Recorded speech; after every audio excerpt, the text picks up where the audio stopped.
This is the Hwasong-18, North Korea's newest solid-fuel nuclear missile. On July 12, 2023, this new intercontinental ballistic missile, ICBM, was test-launched somewhere northeast of Pyongyang, eventually crashing some 150 miles west of northern Japan's Okushiri Island. The US, South Korea, and Japan swiftly condemned the test, prompting the UN Security Council to call an urgent meeting to discuss the launch.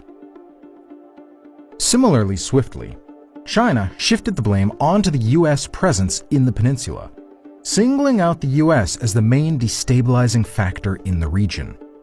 But why does China do that? Why does it protect North Korea's provocations against some of its most important trade partners, like South Korea, the US, and Japan? Why does it further raise the stakes on its already strained relationship with the US over a territory that it does not even consider its own, like with Taiwan? The reality is that when it comes to security, China heavily relies on Korea, more so than any other territory, including Taiwan. And this perspective is crucial in understanding China's viewpoint on the peninsula.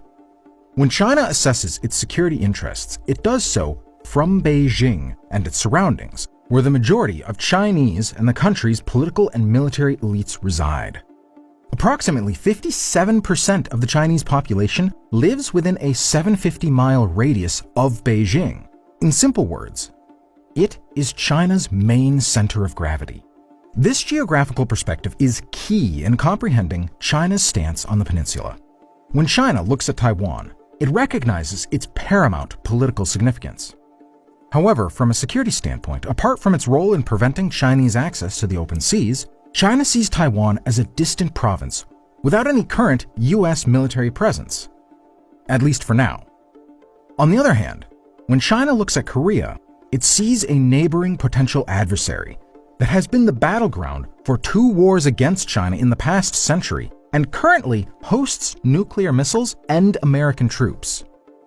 Due to these factors, Beijing's strategic planners are cautious about 2 main security aspects concerning Korea. Firstly, they consider Korea's strategic role in any potential land invasion against China.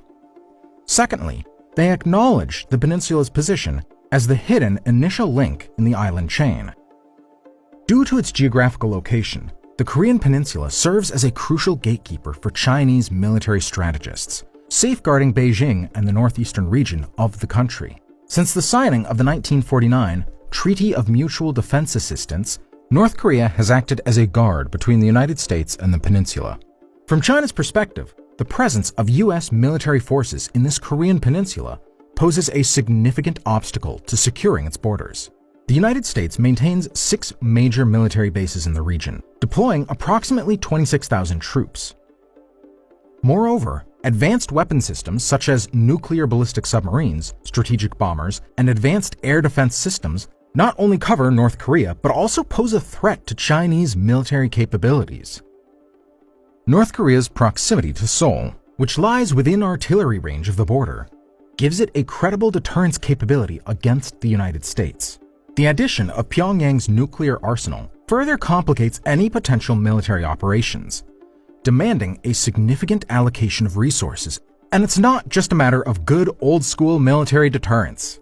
Given the Korean peninsula's geopolitical situation, South Korea is essentially an island. Any help to the country must come in from the air or from the sea. For this reason, North Korea has recently intensified its cyber attacks to undermine the country's infrastructure.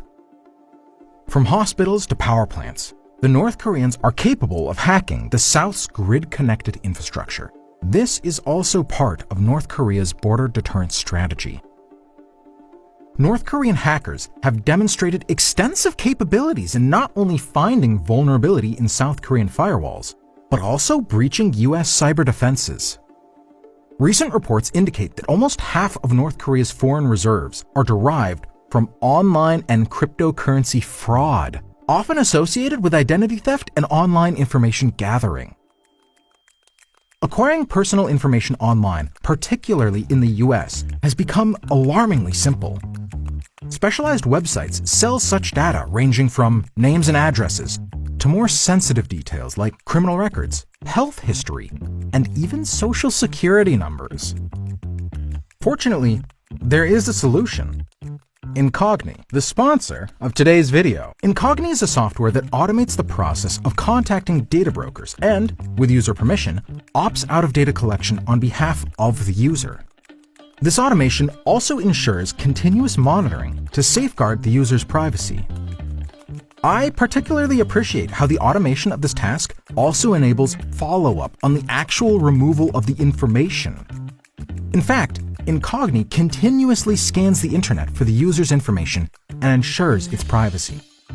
The first 100 people get 60% off. We encourage you to explore their offer, and our sincere thanks to Incogni for sponsoring this video. From China's perspective, the Korean Peninsula presents a more immediate security threat compared to Taiwan due to its direct land border. The proximity between Taiwan and Beijing spans approximately 1,000 miles, while the distance from Beijing to Pyongyang is a mere 500 miles. In fact, the military bases surrounding Pyongyang, which house a portion of North Korea's nuclear arsenal, stand as the closest foreign military installations to Beijing. Yet, it is not just the geographical proximity that makes the Korean Peninsula strategically vital. When Chinese planners examine their border with North Korea, they identify two crucial factors. The first and most prominent is the Changbek mountain range, also known as Changbai in Chinese, which stretches almost the entire length of the border. This mountain range is home to the sacred Mount Pictou, the tallest peak in the Korean Peninsula, standing at a height of 2,700 meters.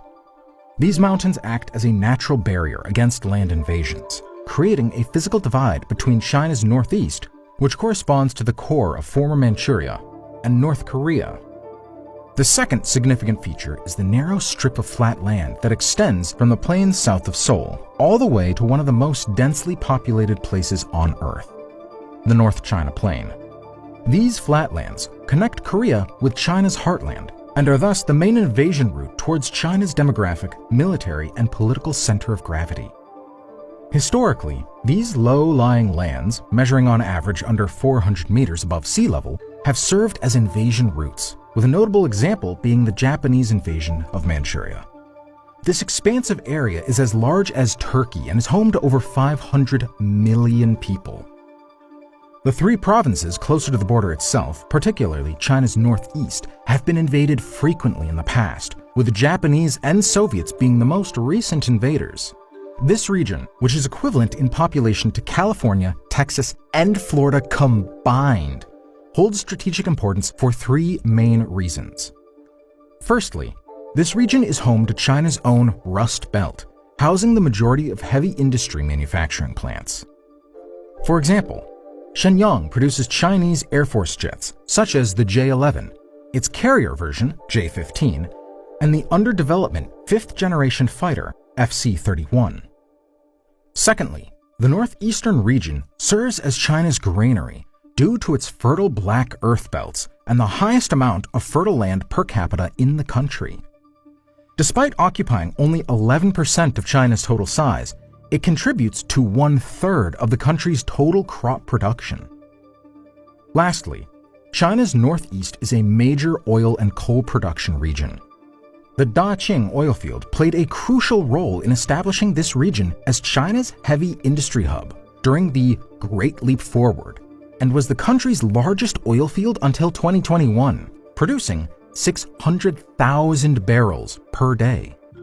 Currently, China's primary oil field is the offshore Bohai Sea Field, with a significant portion of its production occurring in the northeast. The second main role that the Korean Peninsula plays for China's security is its role of a linchpin with China's first island chain strategy. While the concept of the island chain strategy is widely recognized, it is important to note that China has a different interpretation of it. In the West, the first island chain is usually set to begin in Japan, as shown in this US Department of Defense map. However, Chinese official maps reveal two notable differences compared to the US versions. Firstly, the island chain starts at the southern tip of the Kamchatka Peninsula. This perspective is not solely a matter of cartography. It also reflects China's historical viewpoint regarding the Pacific coast of Manchuria, which was part of the Qing Empire until the Treaty of Aigun in 1858.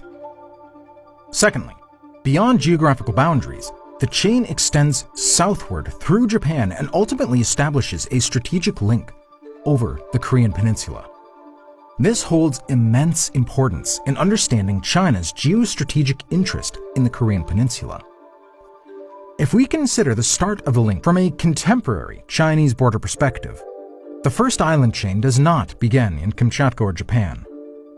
It begins in Korea.